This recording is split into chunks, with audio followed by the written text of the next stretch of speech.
మహారాష్ట్ర రాజకీయాల్లో షిండే పవార్ వాళ్ళ భార్య వీళ్ళ భార్య ఇద్దరు కూడా తమ వాళ్ళ బిడ్డలు కూడా వాళ్ళే అంటే అజిత్ పవార్ భార్య తన భర్తే సీఎం అంది, షిండే కొడుకు తన తండ్రే సీఎం అన్నాడు, షిండే కూడా తనే సీఎం అన్నాడు.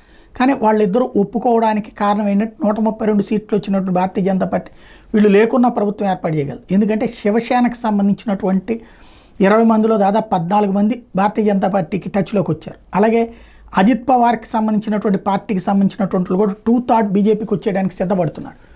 దాంతో ఎందుకు వచ్చిన గొడవ అన్నటువంటిది ఒకటయింది. రెండో కాన్సెప్ట్ వచ్చేటప్పటికి భవిష్యత్తులో పార్లమెంటు సభ్యులు కూడా ఇక ఉద్ధవ్ థాకరేతో ఉంటే ప్రయోజనం లేదని అర్థమైపోయింది. షిండేని ప్రజలు వారసుడిగా ఎంచుకున్నారు. అదే సందర్భంలో శరద్ పవార్ని కాదు అజిత్ పవార్ బెటర్ అని చెప్పి ప్రజలు ఎంచుకున్నారు. కాబట్టి వాళ్ళ వెంట ఉండటం వేస్ట్ అని పార్లమెంట్ సభ్యులు కూడా అనుకుంటున్నారు అన్నటువంటి చర్చ జరుగుతోంది. ఇందులో కీలకమైంది ఏంటంటే ఉద్ధవ్ ఠాక్రే శివసేనకి 9 మంది పార్లమెంట్ సభ్యులు ఉన్నారు, శరద్ పవార్ దగ్గర 8 మంది ఉన్నారు. వీళ్ళు ఇప్పుడు బీజేపీ బాట పడతారు అన్నటువంటి చర్చ నడుస్తోంది.